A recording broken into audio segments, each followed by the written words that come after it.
RCN. Le son de la différence.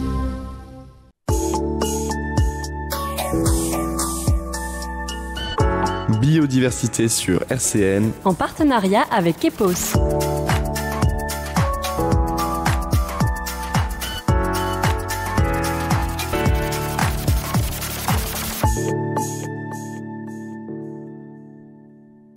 Bonjour à toutes et à tous, vous êtes sur RCN et vous écoutez Biodiversité, votre émission consacrée à l'écologie, un jeudi sur deux, de midi à 12h30. Et aujourd'hui, on est avec Frédéric Potts du Jardin botanique Jean-Marie Pelt et du Jardin d'altitude du Haut-Châtelet. On va parler de structures éco-responsables, de l'impact de la consommation et d'engagement environnemental. Midi 30, Biodiversité sur RCN, Margot Gross. Salut Frédéric, comment ça va ? Oui, bonjour Marco, ça va très bien. C'est pas la première fois que tu viens dans nos locaux, tu fais maintenant partie des habitués, on peut dire ça comme ça. C'est gentil, merci. On est toujours très content de te recevoir aujourd'hui à RCN. C'est super, ouais. Ça me fait vraiment plaisir de venir parler du jardin botanique. Tu es donc à la direction de 2 jardins botaniques.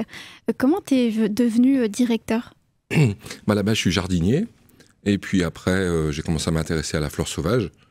Et puis après, les deux passions se sont liées à travers des voyages dans l'Himalaya, d'abord en Chine, au Népal, en Inde, au Pakistan, pour aller voir dans la nature les plantes de jardin. Et puis, ça m'a donné goût au voyage. Et puis voilà, les voyages se sont enchaînés, toujours entre nature, jardin. Et puis du coup, j'en ai fait mon métier. Voilà. Et tu as toujours voulu travailler dans le milieu de la flore c'est ces voyages qui t'ont vraiment inspiré ? C'est le hasard, en fait. J'étais un peu perdu à l'école, et puis voilà, via des rencontres, on m'a dit, a priori, le métier de jardinier, c'était bien pour moi. Et puis, oui, j'ai une sensibilité à la protection de l'environnement, puisque malheureusement, la nature subit des agressions et des dommages, donc c'est quelque chose qui me tient à cœur. La transmission, c'est des choses qu'on fait au jardin, et c'est des aspirations que j'ai de partager, de faire connaître, et c'est ce qu'on fait au jardin botanique. Et puis effectivement la recherche scientifique, j'ai fait des études scientifiques, et donc l'acquisition de la connaissance. Donc c'est assez congruent entre les missions d'un jardin botanique, recherche, conservation, et puis transmission, et mes aspirations personnelles. Et c'est donc le hasard qui t'a mené à t'intéresser à la biodiversité, c'est ça ? C'est le hasard, tout à fait, ouais. Ces 2 jardins botaniques, ils existent depuis quand ? Comment ils ont été fondés ? L'histoire des jardins botaniques en Lorraine, elle commence à Pont-à-Mousson. Aujourd'hui, malheureusement, ils ont disparu, mais on a eu 3 jardins botaniques, parmi les plus vieux de France, au XVIe siècle, donc c'est quand même des jardins très anciens. Et puis à l'époque de Stanislas, Stanislas a transféré à Nancy le pôle scientifique, entre guillemets, et donc il y a ce qui est aujourd'hui le jardin Gaudron, a été donc le jardin botanique. Et puis, dans les années 70, le jardin était petit, 2-3 hectares, juste à l'arrière du Muséum Aquarium. On trouve encore des traces, il y a encore des plantes de cette époque-là.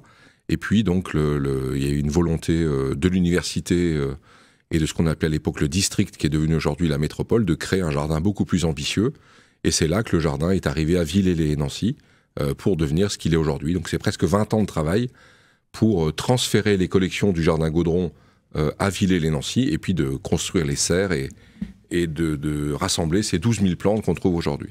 Et ça fait donc aussi 20 ans que tu es directeur, c'est ça ? 20 ans, non, ça fait... En fait, moi, j'ai fait une thèse en écologie sur la sauvegarde des pelouses calcaires, un peu comme ce qu'on trouve au plateau de Malzéville. Ouais. Et puis en même temps, j'étais prof d'horticulture au lycée agricole. Et puis j'ai pris mon premier poste de direction... à Saint-Jean-Cap-Ferrat, donc entre Nice et Monaco, d'un jardin privé, un des plus grands jardins privés d'Europe, pendant 2 ans. Ensuite, j'ai dirigé le parc de la Tête d'Or à Lyon. Et puis, depuis étant lorrain, je suis originaire de Metz, je voulais absolument rentrer dans ma région.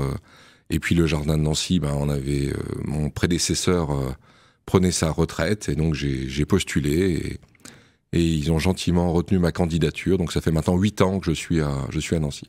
C'était une évidence pour toi de retourner dans la région Grand Est ? Disons que j'ai fait mes études à Grenoble, j'ai fait des études à Paris, en Alsace, le métier à Saint-Jean-Cap-Ferrat, à Lyon. Donc j'avais le mal du pays. Moi, je suis très attaché à la Lorraine. J'adore la Lorraine, ma région, ma famille, les paysages. Et donc, je suis très très content d'être rentré en Lorraine. Ouais. Même si les gens ont dit, mais pourquoi tu quittes Lyon, une grande métropole européenne avec un super jardin, des serres fantastiques. Mais moi, je suis très heureux à Nancy, très très heureux. On parlera tout à l'heure plus en détail de ta vision de l'écologie, mais aujourd'hui, qu'est-ce que tu proposes dans ces 2 jardins botaniques? Alors, ce qu'on essaye de faire, c'est parmi les trois piliers des jardins botaniques, la recherche scientifique, donc on est en lien avec l'Université de Lorraine, et puis d'autres laboratoires. Hier après-midi, on avait par exemple une conférence d'un chercheur du CNRS, donc on cherche à avoir le maximum de liens avec l'université, parce qu'on est l'Université de Lorraine, c'est des plus grandes universités françaises, donc on a la chance d'avoir beaucoup de chercheurs en écologie, en biologie, donc c'est d'être une vitrine pour les chercheurs de l'Université de Lorraine. À côté de ça, on a effectivement une programmation culturelle assez importante. Cette année, c'est l'Asie, donc c'est vraiment d'avoir le maximum de visiteurs, de proposer des ateliers, de la formation, de la sensibilisation, la transmission de connaissances, donc qu'on soit vraiment un acteur du territoire dans le domaine de la culture scientifique et technique, qu'on serve vraiment les citoyens, puisqu'on est payé par les concitoyens, donc le but d'être le plus utile possible pour eux, et la dimension touristique aussi, on a de plus en plus de touristes. Et puis le troisième volet, c'est la préservation. On a une équipe de botanistes et sur le territoire lorrain, on va prospecter un peu partout pour sauver des plantes qui malheureusement sont en voie de disparition. Là, on termine cette année avec nos collègues du service écologie de la métropole, ce qu'on appelle l'Atlas de la biodiversité métropolitaine, où en fait, pendant 3 ans, les gens ne savent pas encore trop, mais il y a eu un énorme travail du service écologie de la métropole pour inventorier les oiseaux, les batraciens, les lichens, les mousses, etc., pour mieux préserver la biodiversité de la métropole du Grand Nancy. Il y a beaucoup de gens qui visitent ces jardins botaniques. C'est quoi un petit peu la moyenne d'âge, si tu sais, des gens qui visitent ces jardins botaniques? C'est variable. On a un jardin comme le nôtre, c'est à la fois un lieu de contemplation. Donc il y a des gens qui viennent simplement pour se reposer, parce que c'est quand même presque 30 hectares, c'est des sous-bois, c'est des vallons, c'est des rivières, des ruisseaux. Donc les gens viennent pour se reposer, contempler, lire.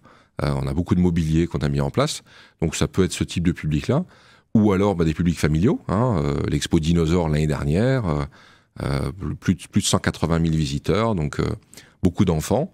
Ensuite, c'était cet hiver une expo sur les timbres. Donc là, c'est beaucoup moins populaire, mais on avait un autre public.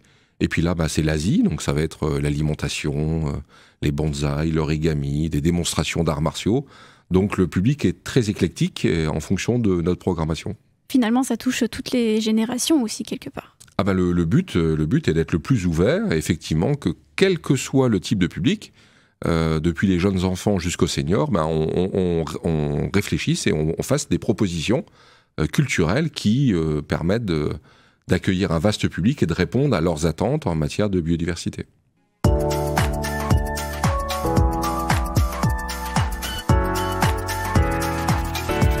Jusqu'à 12h30, biodiversité sur RCN. On est toujours avec Frédéric Potts du Jardin botanique Jean-Marie Pelt et du Jardin d'altitude du Haut-Châtelet. Tu es directeur de ces 2 jardins botaniques.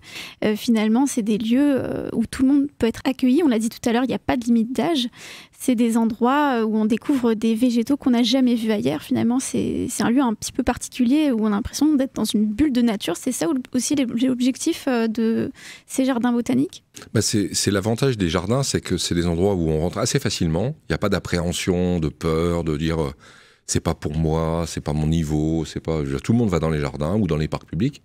Donc ça, c'est notre force, c'est qu'on a la chance, d'accueillir des publics de tous horizons. Et effectivement, 12 000 plantes, donc 6 000 plantes en extérieur, 6 000 plantes dans les serres. Donc ce qu'on propose notamment, c'est le plus facile d'accès, c'est de voir effectivement des végétaux. On a des végétaux du monde entier, depuis des zones arctiques jusqu'à des forêts équatoriales, des plantes des déserts, des plantes françaises, des dizaines de variétés de pommes, de poires, de fleurs, des iris, des dahlias, etc. Donc c'est vraiment une balade en fait à travers la biodiversité mondiale qu'on propose dans nos deux jardins botaniques. Et quel a été toi ton parcours professionnel, tes études pour en arriver à faire ce métier? Eh ben, j'ai donc fait un CAP de jardinier à l'âge de 14 ans. J'ai quitté l'école en 4e. Je suis même jamais rentré en 4e, faut pas que je mente. Voilà, Personne ne le saura. Voilà, donc je suis effectivement... Après la 5e, je suis rentré en CAP, BEP, bac professionnel. Et puis là, donc durant ces 5 années, j'ai rencontré des botanistes comme Aline Rénal ou Jean-Marie Pelt, que j'ai connu quand j'avais 16 ans, et qui m'ont dit, écoute Frédéric, je vois que tu veux aller dans l'Himalaya, je vois que tu t'intéresses, donc j'apprenais des livres par cœur. Enfin, ça a été assez addictif comme passion. Et ils m'ont dit, il faut absolument que tu récupères des études universitaires parce que tu pourras pas devenir botaniste dans des filières techniques et horticoles. Et donc, j'ai repris des études à la fac, un doc de biologie-chimie, ensuite une licence et une maîtrise d'écologie, ensuite une école d'ingénieur à Paris. Et puis, je suis rentré en Lorraine ensuite pendant 4 ans pour faire une thèse à l'Université de Lorraine. Aujourd'hui, on vit dans des espaces beaucoup bétonnés et d'autant plus que le numérique prend beaucoup de place aujourd'hui. On a souvent tendance à rentrer du boulot, on fixe les yeux sur notre téléphone et on passe en revue ce qui se passe. Qu'est-ce que tu dirais, toi, à quelqu'un qui n'a pas vraiment conscience de ce que peut offrir ce genre de lieu unique que sont les jardins botaniques ? Je pense que ce besoin de se connecter à la nature, en fait, on en a tous besoin, je pense. Je suis pas sûr qu'on soit pleinement heureux en vivant dans un milieu artificiel, en passant sa vie derrière des tablettes. Je suis pas certain que ce soit pleinement satisfaisant. Et donc, un lieu comme le nôtre, comme d'autres, la pépinière, on est des lieux où, quelque part, on peut essayer de reconnecter les gens à des choses essentielles, parce que je pense qu'on a absolument besoin de cette connexion à la nature pour être parfaitement équilibré et épanoui. Toi qui fais partie des acteurs éco-responsables de Nancy, qu'est-ce que tu penses de l'évolution de l'écologie aujourd'hui ? Est-ce que pour toi on met assez d'initiatives en place ? Est-ce que c'est suffisant ? C'est compliqué parce que c'est un peu David contre Goliath, en ce sens qu'il y a des contraintes urbanistiques pour la population, pour le transport, pour le logement, et quelque part, c'est quelle place à un moment donné on doit faire des choix pour remettre un peu de nature au milieu de tout ça, et c'est sûr que c'est compliqué, parce qu'il y a une pression démographique, il y a une pression économique, mais l'idée, effectivement, c'est, dès qu'on le peut, de créer des espaces verts supplémentaires, grappiller sur la voie publique pour aller remettre des arbres, faire en sorte d'arrêter les produits phytosanitaires pour que la biodiversité revienne, les oiseaux, les insectes, etc., et que la nature soit le plus présente possible dans les milieux urbains. C'est aussi des mentalités qu'il faut faire évoluer. Il y a beaucoup de gens qui, quand ils voient des bords de route avec des herbes un peu hautes ou des squares dans lesquels on tombe pas la pelouse tous les 3 jours, disent c'est sale, ils font rien. Non, c'est aussi faire plus avec la nature que contre la nature. Donc effectivement, c'est des mentalités, parce que moins on intervient dans un écosystème, plus la nature peut prendre ses droits. Et effectivement, c'est de faire évoluer les mentalités pour dire, voilà, ce bord de route, on le laisse, parce que les fleurs peuvent fleurir, produire des graines, se reproduire, servir de nourriture pour des insectes. Donc c'est aussi, à la fois de la part des élus et des citoyens, agir. Dès qu'on peut, on met du vert, et puis de faire évoluer les mentalités pour que la nature soit le plus présente possible dans les milieux urbains. Il y a plus de 12 000 espèces, on l'a dit tout à l'heure, sur 35 hectares. Moi, je me suis toujours demandé si les gens qui travaillent dans ces jardins botaniques, ils doivent connaître absolument tous les intitulés des plantes. Est-ce qu'ils connaissent tout ? Alors, les intitulés, donc c'est les noms des plantes. Alors, c'est impossible, parce que les plantes, pour ne parler que de la flore sauvage, c'est plus de 300 000 à l'échelle mondiale, plus de 300 000 plantes différentes, 350 000. Donc, on ne peut pas les connaître, bien évidemment. Plus les créations de l'homme, ce qu'on appelle les plantes horticoles, où là, dans les roses, les pommes et autres, il y en a des milliers. Donc, on n'a aucun agent qui connaît l'ensemble des plantes. Par contre, chaque agent de notre équipe technique, a une spécialité. On a un spécialiste des plantes de montagne, donc il est le référent dans ce domaine. On a un référent sur les arbres, on a un référent sur les plantes horticoles, on a un référent sur les plantes médicinales, on a un référent sur les roses, on a un référent sur les orchidées, un sur les cactus, un sur les fougères, etc. Donc on a des gens spécialisés, parce qu'en fait c'est tellement vaste, il y a tellement de choses à connaître, quand vous êtes, je prends l'exemple des cactus par exemple, des cactus vous en avez dans des montagnes, donc ils ont besoin de certaines conditions. Vous avez des cactus au Mexique où il pleut d'une certaine manière et pas d'une autre. Vous avez des cactus au Canada, il y a encore des cactus au Canada. Donc en fait, vous devez, pour entretenir une collection comme ça, vraiment vous spécialiser. La famille des cactus, c'est plus de 2000 différents, donc chacun d'entre eux a des spécificités. Et donc, chacun de nos agents a besoin de se spécialiser pour entretenir au mieux les collections dont ils s'occupent. En tant que visiteur, on peut donc aller se renseigner auprès de spécialistes si on a des questions, c'est ça? Alors, on a déjà, via le site internet, il vient d'être fait il y a maintenant 1 an, donc il y a des vidéos, il y a énormément de textes, il y a toute l'actualité, toutes les plateformes de réservation, d'ateliers, enfin, il y a énormément de choses à découvrir sur le site qu'on peut voir.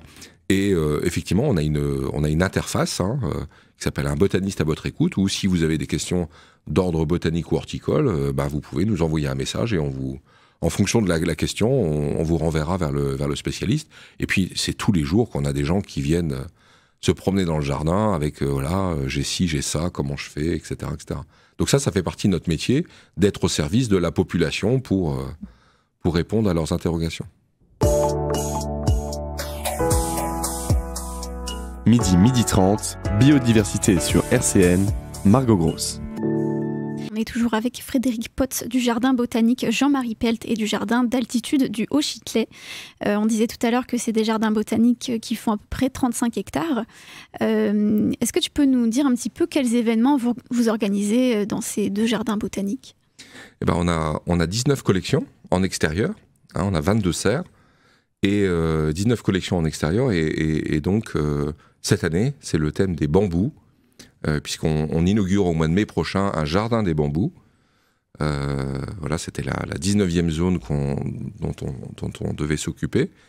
Et donc les gens pourront déambuler au milieu d'une collection de bambous, presque 60 espèces différentes. Et donc on a décidé, comme les bambous sont essentiellement asiatiques, en Chine et au Japon, on a donc décidé de traiter de l'Asie cette année. Et on a toute une série d'événements pendant 6 mois sur le thème de l'Asie. Avec, là actuellement, on a une expo de suiseki. Donc des suiseki, c'est des pierres japonaises. Le week-end dernier, c'était les bonsaïs. Et puis ensuite, on a des dates importantes. On a un très très grand botaniste qui s'appelle Patrick Blanc, qui est le monsieur qui fait des murs végétaux, qui a fait notamment le mur végétal du Quai Branly, le musée du Quai Branly. Donc qui nous fait l'honneur de venir au mois d'avril prochain, 13, 14, 15. Il y a une conférence, d'ailleurs on peut s'inscrire via le site internet, c'est réservé à une centaine de places, c'est les 100 premiers, conférences gratuites. Et puis ensuite, on a une expo sur l'alimentation, qui s'appelle l'Asie dans l'assiette, qui est inaugurée au mois de mai aussi prochain. Et puis, de l'origami, des démonstrations d'arts martiaux, du théâtre, des médecines chinoises, médecine asiatique, médecine ayurvédique et autres. Donc on a 6 mois d'événements sur l'Asie. Donc tout ça, c'est en ligne... sur le site internet en fait, ou via les réseaux sociaux. On est assez actifs sur les réseaux sociaux. Donc on peut facilement s'inscrire sur le fil d'actualité de ce qu'on publie pour être au courant de tout ce qui se passe au jardin botanique. C'est très riche en événements. On a des conférences, des expositions, tout ça, c'est très vivant. C'est un objectif aussi pour toi? Le but, c'est que le jardin ait du sens. Il faut qu'il ait du sens pour les chercheurs, il faut qu'il ait du sens pour la préservation. Mais comme je le disais, on est payé avec de l'argent public, on est payé grâce aux contribuables, donc il faut qu'on serve à quelque chose, entre guillemets, le mot est pas très joli, mais c'est quand même ça, il faut qu'on soit utile à la population, donc il faut qu'on réponde à un besoin de formation des enfants, des amateurs jardiniers, des amateurs botanistes, du grand public, qu'on participe au rayonnement touristique de la métropole, de participer à l'attractivité de la métropole. Donc c'est aussi pour ça qu'on a des événements, des moments un peu plus grand public, pour que le jardin botanique apporte sa pierre à l'édifice de l'attractivité, de toutes les facettes que peuvent avoir. Donc on est un des outils, un des acteurs métropolitains de la culture scientifique et technique. On est déjà presque à la fin de cette émission. Pour terminer, j'ai envie de te poser la dernière question, la question ultime. Qu'est-ce qui manque aujourd'hui pour toi à ces 2 jardins pour se développer encore plus? On est plutôt gâtés. Peut-être les Nancéens ou les grands Nancéens ne le savent pas forcément, mais quand on se compare aux autres collègues des jardins botaniques, que ce soit dans des grandes villes comme Bordeaux, Paris, Lyon, Nice, Marseille ou autres, Nancy a vraiment la chance d'avoir un très très beau jardin botanique, très performant dans le domaine de la recherche, très performant dans le domaine de la préservation, très performant dans le domaine des collections et de leur diversité de la programmation. Donc moi je suis très heureux, on n'a aucun manque ni aucune frustration, on a un très bel outil à Nancy et moi mon souhait c'est que le maximum de gens montent à Villers-lès-Nancy pour aller découvrir nos espaces, nos collections et toute notre programmation. Merci beaucoup Frédéric, on est très content de t'avoir reçu dans nos locaux, c'était un plaisir. Merci beaucoup Margot. On peut te retrouver au Jardin botanique Jean-Marie Pelt au 100 rue du Jardin botanique à Villers-lès-Nancy, mais aussi au Jardin d'altitude du Haut-Chitelet au col de la Schlourte à Xon-rue-Longemet et sur les réseaux sociaux Jardin botanique du Grand Nancy et de l'Université de Lorraine sur Facebook et Jardin Bota Nancy sur Instagram. On peut aussi retrouver toutes les informations des prochains événements sur le site internet jardinbotaniquedenancy.eu. Merci de nous avoir écoutés. Rendez-vous jeudi dans 2 semaines de midi à 12h30 pour la prochaine émission. RCN, www.rcn-radio.org